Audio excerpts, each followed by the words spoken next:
What's up, amigos? It's Prodigy Maker Show, episode 66, Junior Tournament Progression for prodigies and non-prodigies alike, for everybody, every junior out there. Mainly a show about juniors and junior tournaments, junior tournament scheduling, including training. I think we're going to get into a little bit of training. If you are a senior, competitive senior or adult, feel free to throw in your questions as well, because I do have a lot of players who are competing in nationals and international seniors, also fans of the program. So if you have questions about your senior adult, like masters calendar scheduling too, let me know for tournaments. But let's dig deep into the questions about junior tennis scheduling, and let's talk about tournament progression and where do you start at a young age. I think we should start at the younger ages, because sometimes I have little prodigies working with me as young as 5, typically 5 years and up, so between the age of 5 and 10, and then from 10 all the way up to 18 typically is the rest of the junior years.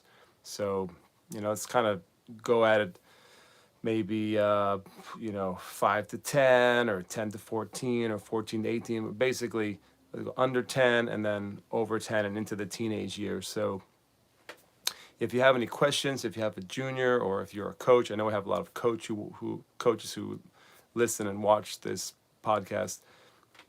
Please send me your questions and I'll be happy to answer those on the show.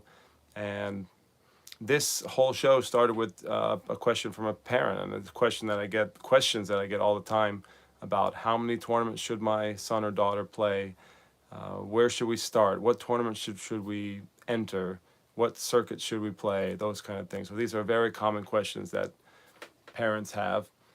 Let's start in the younger years. So if you have a young kid, from, let's say, starting at 5 years old all the way up to 8 or 9 or 10, I work with a lot of prodigies at this age, and sometimes the most prodigious players, the kids who are really precocious, they're playing a lot of tennis at this age, despite what you see in the literature about the dangers of over specialization and the stories that you hear about some kids burning out and or getting injured. In my experience, the really elite players at the young ages are playing a lot, and the tournament question can be a mixed bag. So they may not be playing a lot of tournaments at that age. Some kids play more tournaments than others, but they're typically playing a lot more tennis than you would think. So, for example, I've had young kids playing almost every day, 6 or 7 days a week, or 6 days a week with a day off. And typically on the younger side of the spectrum, the kids are taking, every kid is different, but in general, the kids are taking a lot of private lessons to get their technique and their footwork and their fundamentals refined and polished. So, really good schedule for a young kid, 5, 6, 7. When they're just sort of, kids usually start playing maybe 2, 3, or 4, but they start getting more serious typically at 5, 6, 7. The real prodigies, and in my experience, they're taking a lesson a day. You could take a lesson every day. You could play almost every day, 6 or 7 days a week, the really good ones. And it doesn't have to be in a group. I think sometimes we have a lot of group classes for young children, and in my experience, some of the best players, they don't really do that. The best young players, they take a lot of one-on-one, and they're getting a lot of specialized instruction and individualized instruction. That could be from the parent. So some kids are lucky enough to have a parent who's knowledgeable and who's a good player and who can give the kid the one-on-one, and maybe even work on the technique or fundamentals at that age. And as opposed to, or it can be done with a coach, obviously. Sometimes I get hired to do that initial work with a young kid to build their technique, to build their foundation, their skills, and to get them ahead of the rest of the kids that age. In my experience, the kids who are young, and this would be important for you guys to realize, the kids who are young who do a lot of groups, and especially who do like a red, orange, green type of programs that are very popular around the world now. And depends on the country, but especially here in the U.S., the uh, the red programs and the orange programs, in my experience, are, I don't want to say a waste of time, but they're really bad, and the kids don't reach a high level through those programs. There may be some exceptions at certain exceptional clubs around the country, but in general, in my experience, those are places that are lowest common denominator. And the kids who take a lot of classes, like groups or classes or clinics in red programs and orange programs around the country, they achieve less. They achieve at a slower rate. They improve at a slower rate, and they don't make the fastest progress. So that's my experience, and that's my best expert advice that I could give you, is to try to steer clear of those types of programs. If you want to have a prodigy, if you want to have a junior who is one of the best in the country or one of the best in the world, I would definitely stay away from a lot of groups at a young age. In my experience, privates, one-on-one instruction is generally the way to go. It does depend. These are very complicated questions because it does depend on the player. Some players don't have as much engagement, or I'm going to carefully use the word fun, in a one-on-one setting, and they can thrive with friends and in more group format. And some of the more talented kids may need less one-on-one. So the more talented a kid is, the less one-on-one they tend to need. So it is possible to develop a prodigy or an elite player, champion, little tiger, without a lot of private lessons. And that should give some comfort to those of you who may not have a lot of money for private lessons, or you may be a parent, and you're saying, I don't know a lot about tennis. I can't give my kid that one-on-one instruction. I don't know enough about tennis. If there are some exceptional kids who are really, really talented, and they can play in groups, and they can still somehow motorically, they're very gifted, they're good mimics, and just through their sheer talent and motoric talent, they can develop pretty good technique by mimicking the pros that they see and other good players that they see. So that is a wonderful money saver and time saver if you have a kid like that. But not all elite kids are motorically gifted that way. There are some very talented athletes who, they still need help with their muscle memory. They still need help building their repetitions. So just because you're an amazing athlete, like your speed is off the charts, and your strength and stamina and power and things like that are, and the hand-eye are off the charts, doesn't mean necessarily that you're off the charts motorically, where you can learn strokes very quickly and easily. I've had some talented kids who were really great athletes, but they needed to do a lot of repetitions to acquire the skills that they needed to be elite players. So you can consider that as well. So I I can't give you just complete black and white answer, but in general, I think most of the elite kids at a young age, they're getting a lot of individualized private or semi-private or specialized instruction specifically to develop their movement and footwork and their technique. And that way, if you can get that going at 4, 5, 6, if when that kid is like 7, 8, 9, or 10, they're amazing. They're off the charts because they have the tools.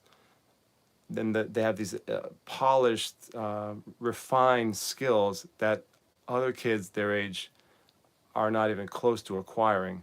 And so the gap between that type of player who's had the one-on-one instruction and the really specialized technical instruction starting at a young age, the gap at 9 or 10 is quite large. And that's how you start to get into the prodigy land, or the elite junior land, where when you have skills that are a couple years ahead of your peers, and the gap between your ability and the others your age is very wide and very far.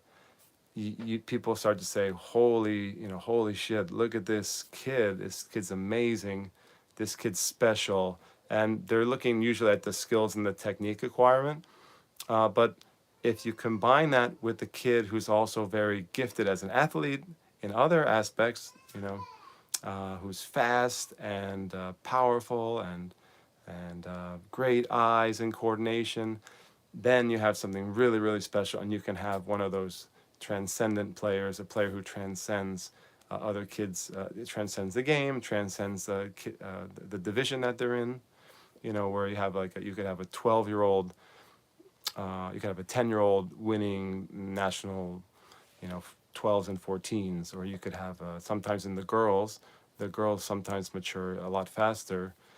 You could have a girl who's 12 winning the 16s or 18s nationals or internationals, which is really, really impressive. And that shows an incredible amount of talent and also an incredible amount of skill acquirement at a young age.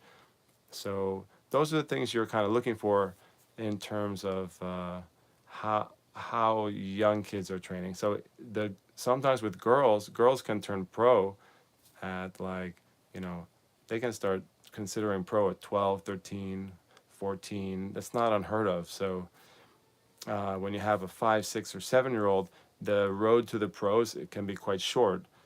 With a female player, can be 7 years or 8 years, and with a male player, you're expecting a much longer road, typically, because the males can start playing maybe some pro events at 15 or 16, but typically they don't start playing like a full schedule until their later teenage years at the earliest.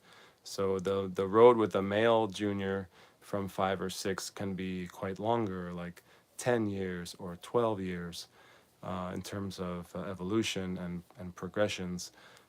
But what's kind of exciting with female players is if you get them young at 5 or 6 or 7 and you train them really, really professionally, they could turn pro, in 6 or 7 years, which is an incredible amount of achievement in a short amount of time. So for that to happen, the technique has to be really, really good. The skills have to be really, really good, and you have to have an incredible off-the-charts athlete in a number of categories. And we've done shows on talent. I encourage you, if you're interested in what makes a talented athlete, what makes a prodigious athlete, to look into some of the previous podcasts and shows that we've done on, for example, what is talent? And talent can take many forms, whether it's like I mentioned, speed or power or hand-eye coordination or stamina or agility or motoric skill, and also the X factors, the mental powers, the powers of concentration, the powers of emotional control, and there's a number of categories of talent that if you want to have an elite player, a prodigy, then in the younger years, and who develops into a great champion, you're going to have to check the boxes in pretty much all those categories, like a 10 out of 10, like in the video game, you have the superpowers, and all of your categories have to be at 10 out of 10 or 100 out of 100. And then if you give that player the skills and manage their tournament progression well, you may end up with a really, really special player, off the charts player. So getting back to that age, you have a young kid, 4, 5, 6, and upwards. And if they're not prodigious, like they're not a prodigy, they're just like your regular kid who's not dialed into tennis just yet. Maybe they like tennis, but they're not like training for the pro tour yet. It sounds funny to say, but there are some young kids, like 6 or 7 years old, that they already know that they want to be a pro. They know that they want to be number 1 in the world. They know that they want to win slams. They could tell you how exactly. I've had kids 8 years old tell me how many slams they wanted to win, which slams in order they wanted to win. Like, there are kids like that who are really, really precocious, and those are the kind of kids I'm talking about on the prodigy side of the equation. And on the other side of the equation, you have like an average 5, 6, or 7-year-old. I have 4 kids myself. Most kids at that age they just want to play tennis because it's fun, and they like the game. They may like other sports as well. It's common for kids to like more than one sport. It's rare to have a kid who just wants to play 100% tennis. this is a really complicated subject. So it's probably I probably bit off a little more than I could chew in one show or one podcast. We may have to do a follow-up podcast, but and you guys can send me all the questions you want, and I'll help try to focus the answers that way. But in general, for non-prodigies, for kids who are like more average or normal, and you don't know that they're going to be champions yet, they typically play, 2 or 3 times a week at a young age, and they do more groups because the groups are fun and the groups are inexpensive and the groups are where kids can socialize. So for a lot of kids like that, and it's a good way to introduce the game at a lower cost because tends to be an expensive sport. So that's where groups have an edge in the younger years. But unfortunately, those kids oftentimes don't get the technical base that they need. They don't acquire the skills that they need at a young age. So that's really something to watch out for if you're a parent or if you're a coach. If you want to make sure that the kids, even if they're taking some group classes for fun and social networking and social play, that's some way that they're getting the repetition and the skills that they need when they become a tournament player in a few years down the road. Most kids start playing tournaments, whether if it's not under 10, they start playing tournaments at more seriously at 11, 12, 13. You want to make sure that those kids, when they're starting in 2 or 3 times a week, that some of that time is technical instruction and they're getting really good skills, that the technical foundation, a world-class foundation, that will carry them through the years when they decide to become more serious. Uh, so that has to be part of the calculus. That has to be part of the development planning.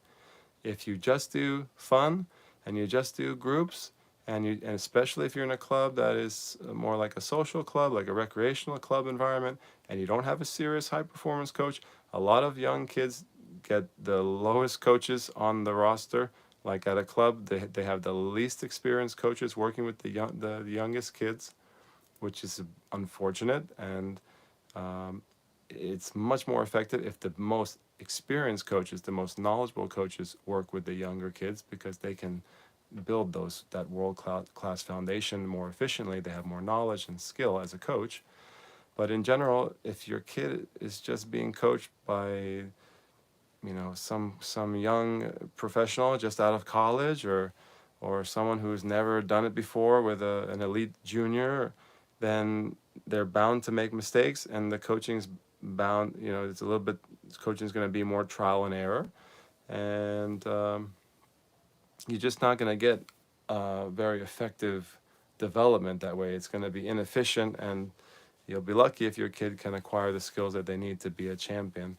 And you have to be careful. If your kid is not a prodigy just yet, like they're not 100% dialed into tennis, they haven't completely caught the tennis bug yet, and they don't have a passion to be a professional or a top college player at a young age, you have to sort of coax them along and make sure that they're acquiring the skills that they need, because that may change. I've had many kids who are not that serious at 7 or 8 or 9, and then when they got to be 11, 12, 13, they fell in love with the game, became very passionate about the game, and fortunately, if they were my students, they have good technique, and they can just jump into competition and start playing really high-level tennis fairly quickly.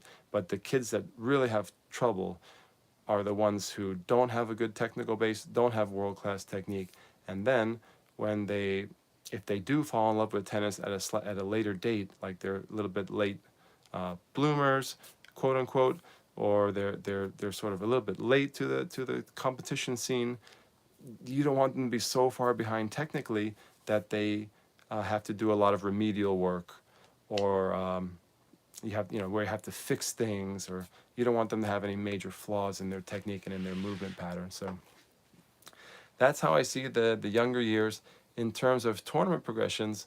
So what are the best tournament progressions? To be honest, I have a lot of players who are not playing much USTA, or if they are doing USTA, they're going through the USTA as fast as possible. So it depends on your section, but like in New York, there's been mandates. There are mandates. I don't know about other sections. I believe they're maybe section by section mandates, but the ridiculous mandates where you have to play a certain number of orange ball tournaments, and in New York there's been 2 levels of orange ball tournaments, and then you get to go to green, and maybe there are like 2 levels of green. Now I don't even, it changes, so I don't even care. A lot of my kids are not even doing that, or if they're doing it, they're going through these progressions very quickly, like if they're a good player. So if you're a parent and you have a young little superstar who wants to compete, you may be forced by USTA mandate to go through orange ball progression, where you have to win a certain amount of tournaments or win a certain amount of matches to qualify to the next level, and then you have to get through green tournament progression and win a certain amount of matches or get to a certain number of semis or finals. They changed the rubric recently. I think that some of the rules were adjusted a little bit, but in general, you have to go through orange and green tournaments before you're allowed to play a yellow ball tournament. So I would say if you have a prodigy, if you have a prodigious kid, very talented kid who's totally laser focused on becoming a top tennis player, you're either gonna, like, let's say they're 7 or 6 or 9. You're going to skip the USTA, or you're going to do the USTA progression as fast as possible, get those tournaments out of the way, and get to yellow ball, because the best players, the most talented juniors, the prodigies are all in yellow ball. And so sometimes I have parents who they don't understand that, and they have their kid playing orange or green for a long time, and they're just kind of going about their business like that, and that's probably a mistake. You want to push your kid through the USTA progressions as fast as you can, and usually if you're gifted, that will happen pretty quick. And you want to get to yellow ball competition as soon as you can. And yellow ball competition in New York is only in the 12 and unders, and that may be a mandate across the country. I'm not familiar with every rule from every other section in the U.S., but by and large, typically the yellow ball tournaments are 12 and under. It's going to vary by section, and so most of my young superstars, like little champions, they're getting through USTA really quickly, and they're playing. They could be 7 or 8, and they're going to be playing 12 and under yellow. I did check into the rules recently for a young player I had, and if you are under 7, you can't even play I don't believe you're allowed to play the orange ball progression. So like I had this little champion girl from Ukraine. Her name was Vlada, and she came here from Ukraine. She fled the war with her family, and I was helping her for many months here in Vermont at the club, and she trained with me every day for a couple months, and I was looking at tournaments for her for like that she could play in the USTA, and it was there was a rule saying that she couldn't play any of the progressions under at 6 years old. She was 6, amazing prodigy and 6. You can look her up on Instagram. She has like a big following. She's very, very gifted little 6-year-old still. One of the best 6-year-olds I've coached in a long time. And she couldn't even play out of red. She had to play red ball tournaments until her 7th birthday. So I don't know if that rule has changed, but this is just this year. I remember researching the rule, this is like completely insane, guys. That little talented 6-year-old she can play with a yellow ball. She can play fully with a yellow ball, and she couldn't even play an orange ball tournament legally, in at least in New York. So that's the kind of stuff parents are dealing with, and coaches too, and a lot of it's due to USDA. Some of the rules of the USDA are arbitrary, and mandates and heavy-handedness by the USDA bureaucracy, which a lot of parents and coaches don't appreciate. So in terms of other options you have, some parents will skip all of the USDA nonsense, and so they're just going to not play their kid until they turn 11, and when they turn 11, they're usually automatically qualified for yellow ball 12 and under. And so what do you do with your kid if you're going to bypass USTA, and what do you do with your kid?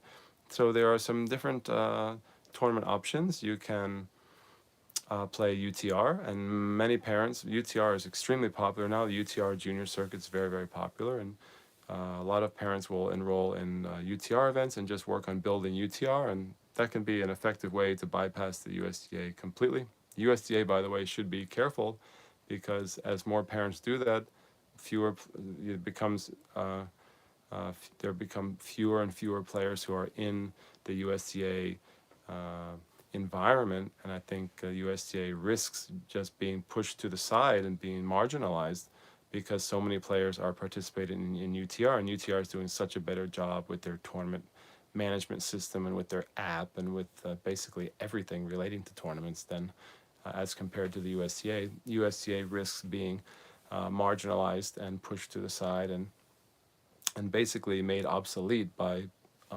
aggressive companies like the UTR who are doing a better job in that competitive space of tournaments. So UTR is a good way to go. There are other circuits that are available. There's the junior tennis tour. A friend of mine, Ed Gober, runs the junior tennis tour, which is a really like cool new upstart junior circuit where they play yellow ball with very very competitive high level kids. So there are options like that, like smaller circuits that you can play. And there's the Little Mo, which is hugely popular in the US, and they're trying to branch out a little bit internationally. But Little Mo, I have many young players of mine who are gifted, and they look to play Little Mo, and some of them not so gifted. So you have the whole gamut of players in Little Mo, but typically the best prodigies, the most talented kids in the country usually seek out Little Mo because they can play as young as 8 years old with a yellow ball, and they can go to nationals. And the USDA doesn't have any offering for those kids. USDA sort of, I don't know, it's kind of like lowest common denominator tournament structuring, but USDA doesn't really have a pathway, a good pathway for like a really talented little 7 or 8-year-old who is a yellow baller. So a lot of those yellow ballers gravitate towards UTR, the gifted ones, or the Little Mo circuit. So you have the Little Mo pathway to the nationals, which are held in Texas every year. It's a really nice pathway. You can play your regionals. There used to be sectionals, but you can play your regionals for Little Mo. And then if you reach a certain level in the regionals, you can qualify for the nationals in Austin, Texas every year. Usually the nationals are held in September. And there are also some international Little Mo's. A little confusing for parents and coaches sometimes, but there are international Little Mo's where you can also compete against players who are outside of the U.S. They're held in the U.S., but they're played against international competitors. So you have Little Mo is fantastic. The tournaments are very well run, and the kids usually have a blast in them. So I highly recommend the Little Mo circuit to all parents, especially if you have a gifted kid who wants the yellow ball. For the yellow ballers out there, the Little Mo is probably the preeminent tournament circuit to enter and try to win. It's very prestigious to win the national Little Mo, to make it to the nationals for a young kid. So, for example, I just had a player reach the finals of the tens nationals. So that was Henry Holtz, a player whom I've been coaching since 5 years old. Great little baller, great little yellow baller. And he had a great tournament and qualified and got second place in the national tens, which is a fantastic result in a very prestigious event. And just a couple of years ago, another girl whom I coached a lot, Ilana Zaretsky, actually won the national nines Little Mo, and which is a huge achievement. And sometimes you see in the history of Little Mo, the winners of the nines and tens, the top Little Mo competitors often do go on to top college and professional careers. So it is sort of a signal that a kid has a lot of potential and ability if they're doing well at the national level of Little Mo's, especially under 10. So that's sort of the overarching, the meta picture of the younger years. Let me know if you have any questions about that. You have the option to play a standard USDA program, which is you have to go through your orange and then your green, and then you can graduate to yellow ball tournaments either at 11 years old or by having enough success in the orange and green tournaments that you can qualify early for yellow ball tournaments. Or a lot of parents, and this is a viable option, whether you have a prodigy or a non-prodigy, you can just play UTR, and you can play local. There's maybe options at your club for match play and local regional play. I know I know New England and New York fairly well, but there may be other circuits around the country regionally that I'm not as familiar with. So you could seek out some regional circuits that may be inter-club. You can play UTR, which is hugely popular right now, and you can play the Little Mo. And with that, it's probably enough because if anything, from the years 4, 5, 6 to 7, 8, 9, 10, during those younger years, that's like elementary to the beginning of maybe basically elementary through middle school. You start to get into a little bit older in middle school, but through those earlier years, you're trying to get really good skills, and you're trying to develop world-class technique and really define and refine the kids' strokes and movement patterns. So you don't need tournaments to do that. The tournaments are a motivational tool. The tournaments are fun and exciting. The tournaments are a place where you can start to work on psychology and tactics with a young player. But remember, these are little kids, and the most important thing at this age is to learn all of the technique of tennis, which is for many kids, even talented kids, can be difficult and hard to learn. It can be a little bit complex sometimes to get the biomechanics right for a young kid. Not always. There are exceptions. As I mentioned at the beginning of the program, I mentioned there are some kids who are naturals and they're mimics, and they have this amazing motoric ability to acquire technique, like beautiful, picture-perfect technique. But those kids are pretty few and far between. So that's like the big picture of the younger years. And then as the kids get older, let's talk about, middle school and then high school.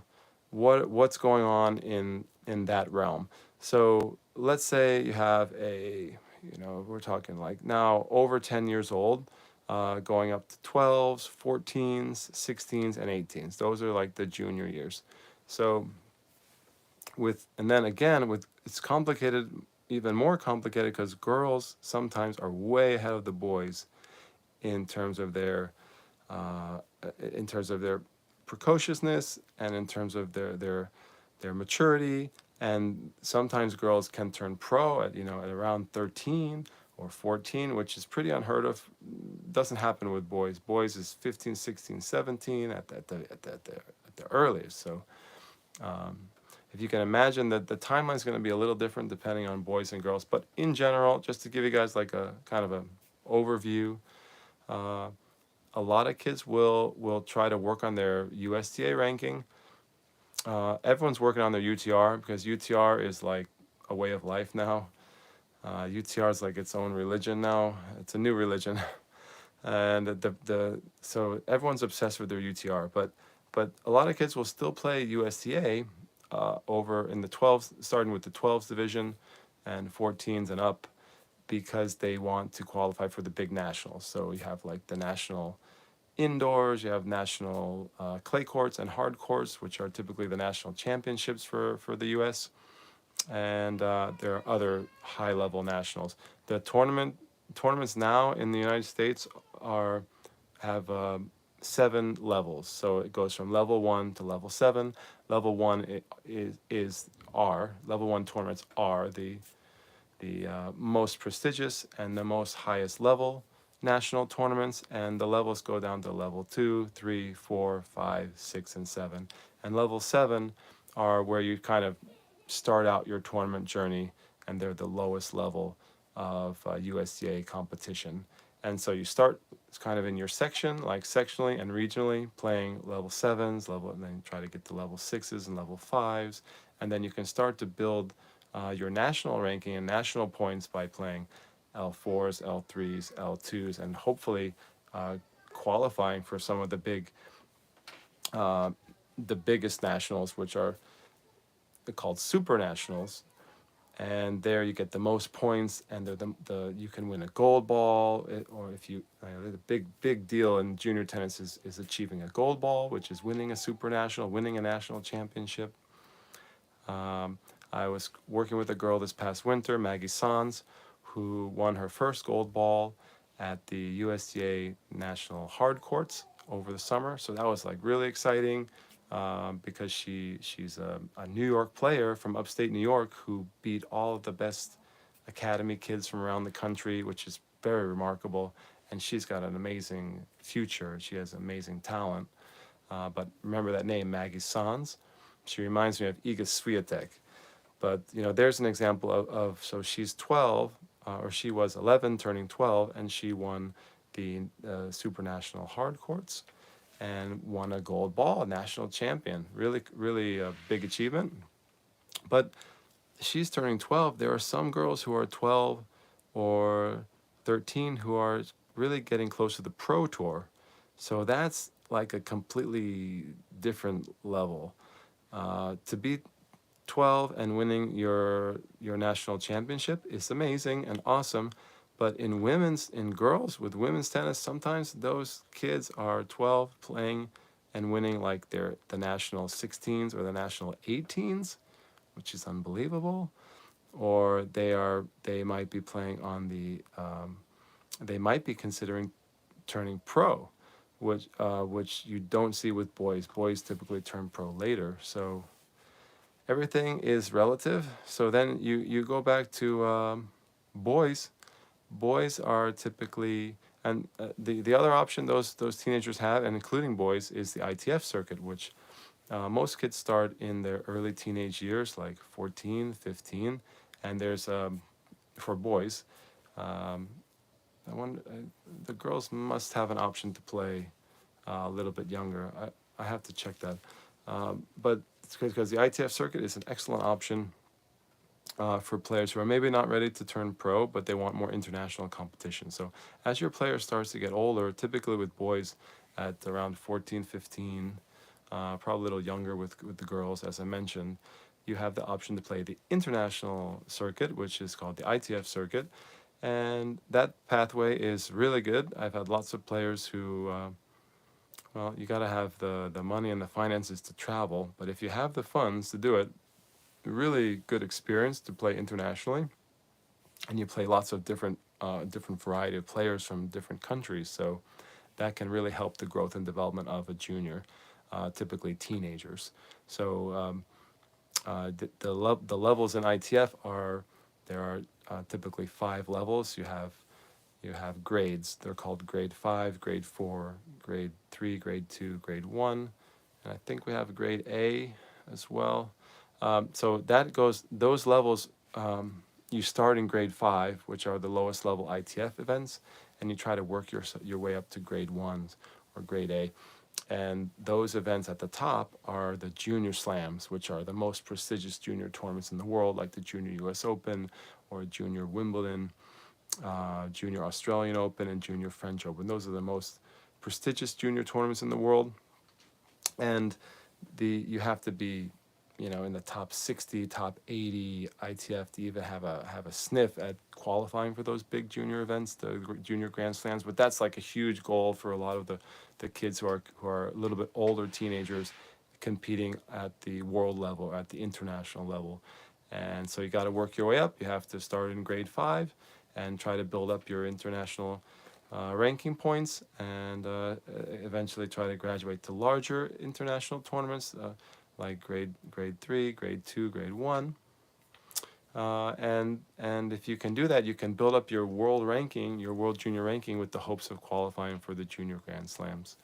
And so with older teenagers, you have the option to play lots of ITFs or play USTA, a lot of USTA nationals, or to play the Pro Tour. And the Pro Tour is usually also run by the ITF, the International Tennis Federation, and the lowest level Pro Tour is typically called the Futures. So you start out in the Futures level, and so that's where juniors who are excellent players, who have high national ranking or international ranking, they can start playing the lowest level Futures Tour, or now it's called the ITF World Tour.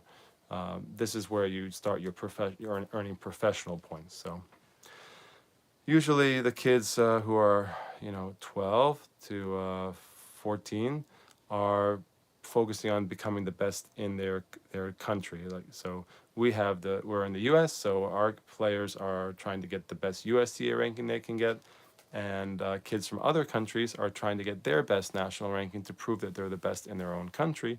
And then those players typically graduate to the ITF circuit, the world tour, where they compete to see who is the best player who are the best players in the world. And so it's interesting to see the most talented kids that we have in the U.S. competing with the most talented kids around the world. And there are sometimes some team events where the USTA takes a small group of elite players to play other teams from other countries. So there are other very prestigious events that you can try to get your kid to qualify for if they're really, really elite, one of the top, 5 or 10 players in the country. There are some international events that are team events that are really cool, and that's about it. And the junior scene for teenagers, you have a big choice if you have an older teenager who's good. Are you going to play primarily the USTA circuit, or are you going to sort of start to think about bypassing the USTA circuit and playing exclusively or primarily on the ITF Junior Tour or the ITF World Tour for juniors, or the ITF World Tour for professionals? And I'm not going to say one way is right and one way is wrong. They have different positives and negatives. For example, you need money to travel on the ITF circuit. So if you don't have a lot of money, you don't have a lot of funds, you're probably going to be playing more regionally and in your home area and your home country. In this case, the U.S. The show is primarily, I'm based in the U.S., so I'm speaking from a U.S. perspective. But if there are people listening from around the world, you can just substitute your own national circuit and your own federation. But in the ITF circuit is you need money to travel, you need money for hotel, you need money, airfare, and sometimes it can take a lot of time. It eats up a lot of time. So players are traveling, competing a lot, and not actually getting a lot of good training time back home. That can be a consideration. So some players choose to sort of like let's say you're based in Florida and the competition there is amazing, and you have lots of great tournaments there regionally in a place like that, or in Southern California, or in some other pockets of the country. You may not have to travel and pursue an international ranking. You may just decide, hey, I'm going to save my money. I'm going to do a lot of training here in my own geographic area, and I'm going to play lots of tournaments in this region, and I'm going to work on my USTA national ranking. I'm going to be a top player in the country, or I'm top 5 in the country, and maybe try to get a wild card to the Junior U.S. Open or something like that. And that's a viable route for a lot of top juniors. And then you have, on the flip side, you have some other elite juniors who really aren't playing very many USTA tournaments at all. They may not even play the nationals for the United States. Sometimes they'll play the the USTA national championships, like at Kalamazoo. A lot of people will play that because they may get a wild card to the U.S. Open through that. So there may be a incentive to play some USTA tournaments if there's a wild card at stake. But some juniors just bypass completely pursuing a national ranking, and they just play exclusively on the ITF junior circuit, ITF World Tour, Junior World Tour. So that's another way to do it. There's more than one way to climb the mountain as a teenager in the juniors.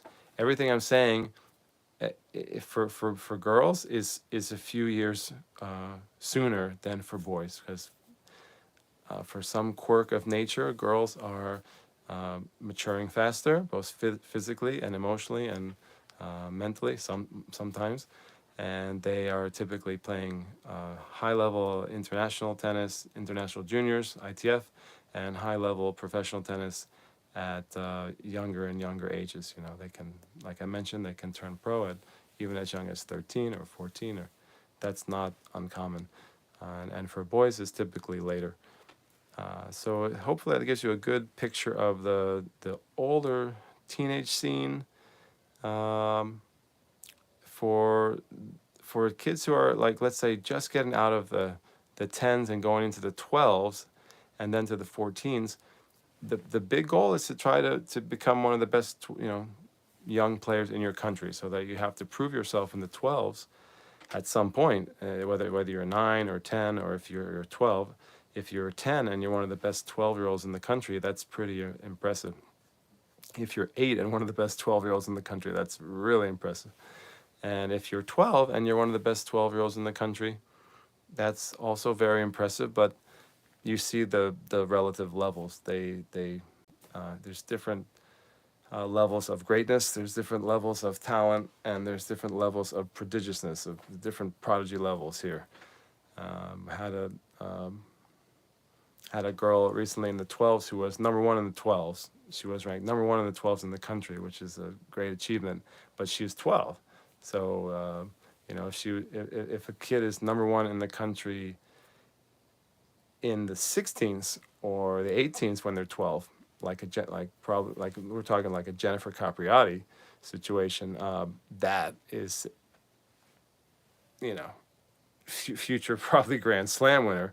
And when you see someone who's number one in the country in their own age division, like who's 12 and number one in the country in the 12s, that's typically, nobody has a picture perfect crystal ball, but that's typically signaling that that player is for sure a good D1 prospect and can definitely probably play on the tour. But you're not automatically, they could still improve also, by the way, but that's not usually signaling like transcendent next gen Grand Slam winner. But when you see someone who's playing a couple age divisions above what their age is and doing very well, that is a definite signal that this kid may have the goods to be a star, like to win a slam. There's turning pro, making the pro tour and being a couple hundred in the world is an amazing achievement, but that's a far, far, far away from someone who turns pro at a young age and then wins slams or multiple slams. So the difference in talent and potential can be quite large, even at the pro level. 3 or 4 slams is also amazing, and it's a completely different level. So with young kids, the ones who are potential Grand Slam winners, potential world number ones, are the ones who are very, very precocious and doing things, who are way ahead of their peers in terms of the age. So you have, like I mentioned, 12-year-olds competing with 16-year-olds or 18-year-olds, or you have 13 or 14-year-olds who are competing with grown women on the tour and doing well, or you have a 15 or 16-year-old male who's able to win pro matches and develop and build their world ranking, their world professional ranking. That is really, really special when you see that kind of trend in a player. So those are the things you're looking for at the elite level. So at the non-prodigy level, you have a lot of kids who probably are playing 3 days a week, 2 to 4 days a week. They're working on their sectional ranking. You have USTA sectional ranking, and you have USTA national ranking. And the national rankings now, when I was a player, there was only like 100 or 150 players ranked in the country when I was a junior, and it was a big achievement to get a national ranking. Now, the national rankings go down into the thousands, and it's kind of weird. And so players can technically say that they're national ranked, even if they're ranked like 800 in the country. But for me, still, like, national ranking kind of means like you're in the top 100 or top 200 in the country. Like, to me, that's like a legitimate, national quality player in your age division. So the non-prodigy kid is trying to become one of the 5 or 10 best players in their section. So for me, it's Eastern or New England. I have lots of players from the Northeast here, so 5 or 10 in New England, or 5 or 10 in the East is probably a little better in the East because the East is a bit stronger than New England, but you could try to be number 1 in your section. You could try to be top 5 or 10. If you're in that range, you have a chance to go to nationals and some of the bigger nationals and earn more points for a national ranking. And that is the big goal for most non-prodigies. So for kids who are good, but not elite, not off the charts. And remember, we talked about different levels of being off the charts. For kids who are good, they're trying to build up their sectional ranking. For some kids, it's just getting to the top 100 in the section and then trying to chop away at it and get to top 50 in their section, top 20 or 30 in their section, and ultimately to try to be one of the, let's say, top 10 in your section, depending on the level of your section. And if you can do that, you start to access these higher level national tournaments where you can get more national points. And for me, like a good ranking in the country is like 100, 150. Some kids maybe start out, they get on the board like 400 or 300, and they're trying to chip away at that and get into the top 100. For me, I'm always working with the player on getting into the top 100 in the country. For me, that's a good marker. And that gives me a sense of where they are with their ability level and depending on how much they're practicing. I always tell you guys that the players who are practicing a lot and struggling to make top 100 in the country are probably a little less talented than the players who are, let's say, they're easily top 100 and they're not even practicing that much. Some players are super talented. They're only playing a few times per week and they can make top 100 in the country. No sweat. They're amazing athletes. They compete pretty well. Those kids usually have more quote-unquote talent, more ability. But in general, to me, that's kind of the holy grail. That's the big goal, to get into the top 100 in the country in your particular age division. Usually it comes at the second year of the age division. The first year is like the kids are acclimating, to the age division. And there's a lot of older kids, so it's tough for a kid to make top 100 in their or top 10 in their section in the first year of their age division. So when they're 11, like in the 12s, or when they're 13 in the 14s division. But typically you'd expect that achievement by the second year of the division. So when kids are in they're 12 in the boys or girls 12s, or they're 14 in the boys or girls 14s, or 16 in the boys or girls 16s. You're looking for top 10 in the section, top 100 in the country for those for their age division with their peers. Nothing super special. Nothing like no playing in the division above or winning in 2 divisions above or 3 divisions above. Just in their own level. And this typically signals that a player will be headed to college, probably D1. The goal is to get onto a good D1 program, into a good D1 program, and I think that's a pretty common pathway for a lot of kids.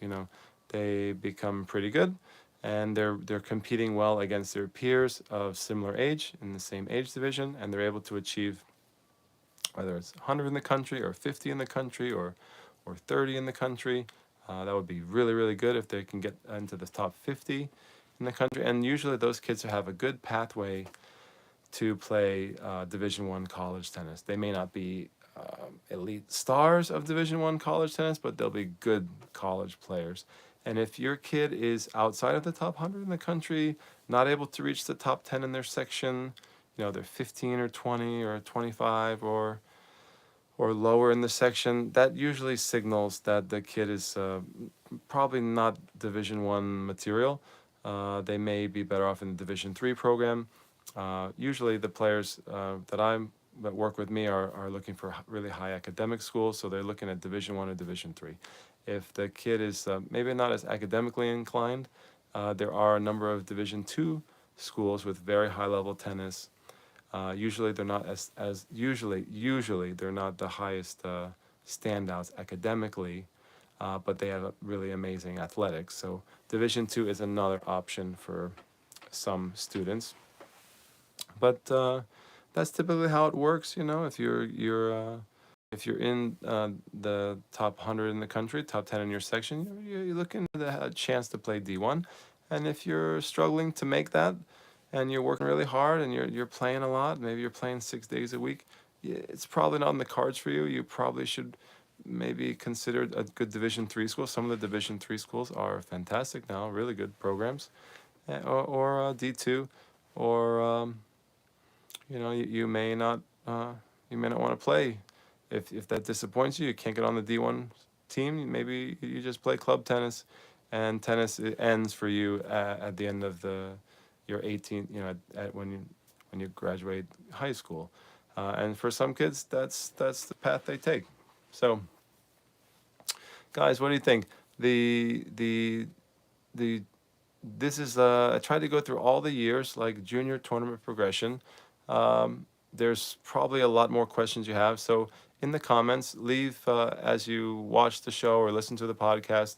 You can also send me an email, chris@chrislewitt.com or chrislewitt@gmail.com, and I know there'll be lots of follow-up questions about the junior tournament progression, questions about how many tournaments to play, just as a broad, that's a really common one. It's, okay, so how many tournaments should a kid play? Every player's different. I get that question from parents all the time. If you feel free to send me that question, but I'm gonna have questions back for you about your kid. Most kids play 2 to 3 tournaments a month, and you gotta leave time for development. Like working on things that you learn from the tournaments. And some kids play a little less, and some kids play a little more. So I've had some elite national ranked kids who are playing almost every week, which always makes me a little bit nervous. Like, not only I'm worried a little bit about burnout, but also worry about injuries, especially injuries. I'm always worried about injuries because I lost my career to injuries, so that's something very near and dear to my heart. You worry about the kids being fresh and hungry if they're playing like a tournament every weekend. Some parents do that, and the kids are down with it. And then for some kids, that's way too much. Like, to play one tournament a month, 2 tournaments a month for them might be a lot. Like a big stress and a lot of preparation and like a lot of emotional outlay, and it's just 2 tournaments a month might be plenty. So it really depends on the player, and there's no one right answer. But in general, most of my top ranked kids are playing at least 2 tournaments a month, and then some months might be busier, 3 or 4, depending on what part of the year you're in. But you got to leave some time for development. You can't just be all tournaments all the time. Although I know I do have and have had some really high ranked kids who kind of do that. But I think that's a little more rare. Like they almost use the tournaments as practice, like every weekend a tournament, which I'm not a huge fan of. But there are some kids who do that. What you get is a very match tough player. You get a player who really knows how to win, but they may have some holes in their game because they're not doing a lot of practice and training, in between. And sometimes with those players, if you're playing too many tournaments, the player doesn't really want to change anything or experiment because they always got a tournament coming up. There's no like window to work on things that are not so good in their game. So that can be a problem too if you play too many tournaments. But hopefully that helps, guys. Gives you an overview of the younger years for prodigies, non-prodigies. And then we have the kind of the older years going into the teenage years. And we even talked a little bit about college and like the signals and the pathway for college. But for me, because I'm in this game all the time, this is what I do for my life's work. This is my career, and this is my job. I basically I see the progressions in front of me all the time, and I think I can be a good resource for parents, especially, and other coaches who maybe, sometimes I have young coaches training with me, or if we have lots of coaches who watch this show, I don't know whether they're just taking all my secrets and run into the court and using them back home, which is I guess fine. But I think I just like sharing and educating. So there may be coaches who haven't taken a kid to nationals before, haven't taken a kid to an elite level, and you definitely can see a trend. And you can I don't want to say you can always predict because there are always surprises. No one has a perfectly clear crystal ball, but if you've done this rodeo enough times like I have, Now I'm getting older. I look young, but I'm getting older, guys. Uh, you start to see the same patterns. And so I tried to share with you that insight. Like if a kid is doing well, 5 or 10 in the section, 50 to 100 in the country, with their peers in the same age division as their age, that's usually a sign that you got a kid that could play D1 down the road. And if you have a kid who's playing above their age, like one division above or two divisions above, or for God's sakes, three age divisions above, like you got something really, really special. And forget college. Like you're talking like anywhere from pro material to potentially like Grand Slam world beater, world number one potential if they're really playing many age divisions above. I think that's really the criteria you're looking for. So I hope that gives you some insight. If you have questions about specific amounts of training, we didn't really get into the amounts of training, but they're related to the amount, to the level. So the kids who are really high level, they're usually training more per week. Typically, anywhere up from 20 to 30 hours per week, which is a lot, almost a full-time schedule. And then you have the non-prodigies, like more normal, quote unquote, I don't want to say average, nobody likes the word average, but regular top-ranked kids or highly ranked kids are usually playing 10 to 15 hours per week, which I consider a part-time schedule. I believe we've done a podcast or two on how much should my kid train, you know. But it's related to the tournaments and the progression that you're looking for, and the talent level, and also the maturity of the kid. Some kids are not mature enough to play 25 hours a week. They're not serious enough, and they might squander a lot of that time. And some kids really can. Some kids very young could even do that, as long as you do it safely and don't get the kid injured. So really, everything is player dependent. Try to read your player. Try to be very empathetic. Try to really put yourself in the player's shoes, and use your intuition and your feeling, your sense of the player, what the player is going through. That's really important as a coach and a parent. You want to develop that sense, that intuition, and then you can adjust the player's tournaments and the player's practice schedule. I have one question: is D1 really hard to get into? Sorry, the comments go quickly. I have one question at the end of the show here. If you want to post it again, I'll answer it. But I think the question was: is it that hard to get to D1? Yeah, D1 is really high level now in the U.S. You have lots of international competitors, international players competing for spots in the U.S. So D1 is incredibly competitive for girls and for boys. For girls, there's more scholarships on the line, so that's getting more and more competitive.